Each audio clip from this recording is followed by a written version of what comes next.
Magandang gabi sa ating lahat. Welcome to our 365 daily devotion. At ngayon ay patuloy pa rin natin pag-aaralan ng ating series.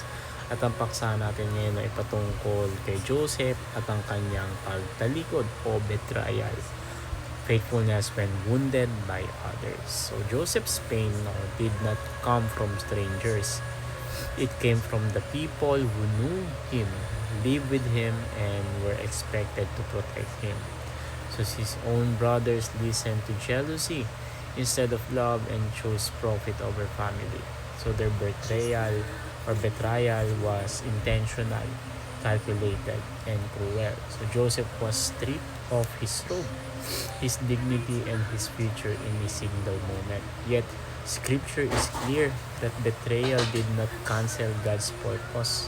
So while Joseph was being lowered into a pit and sold into slavery, heaven was not silent, no? God was quietly directing Joseph's steps toward a future that would save nations. What appeared to be abandonment was actually divine positioning. Joseph's life teaches us that faithfulness to God does not prevent wounds, but it does preserve purpose. So sabi sa Genesis chapter 37 verse 23 to 28. So when Joseph came to his brothers, they stripped him of his robe, the ornate robe he was wearing, and they took him and threw him into the cistern. So the cistern was empty. There was no water in it. As they sat down to eat their meal, so they looked up and saw a caravan of Ishmaelites coming from Gilead. So Judah said to his brothers, "What will we gain if we kill our brother and cover up his blood? Come, let us sell him to the Ishmaelites and not lay our hands on him." So when the Midianite merchants came by, his brothers pulled Joseph up out of the cistern and sold him for 20 shekels of silver. So, ang katuruan natin dito, sabi dito, una, betrayal hurts most when it comes from those closest to you. So, betrayal wounds deeply because it violates trust. No? So, Joseph did not expect danger from his brothers. He walked toward them in obedience to his father, unaware that envy had already hardened their hearts. This reflects a painful truth of life. The greatest emotional injuries often come from people who are closest to us. So Scripture never minimizes the pain of betrayal. So Psalm chapter 55 describes how betrayal cuts deeper than the attacks of the enemies. So God acknowledges the hurt, but he also reveals that such pain does not escape. So his notice, Joseph's story assures believers that God sees every wound inflicted by others and does not dismiss the sorrow it causes. So betrayal reveals the hearts of the betrayers. So Joseph's brothers exposed their own spiritual condition through their actions. So their jealousy blinded them to compassion, reason, and the fear of God. So they were more concerned with silencing Joseph's dreams than examining their own hearts. So betrayal often reveals unresolved sin that has been allowed to grow unchecked. So this teaches us that betrayal says no more or says more about the betrayer than the betrayed. So Joseph's righteousness did not provoke their sin. Their hearts were already corrupted by envy and pride. So Scripture reminds us that sin, when fully grown, produces destruction. So God allows those movements to reveal truth, what would otherwise remain hidden.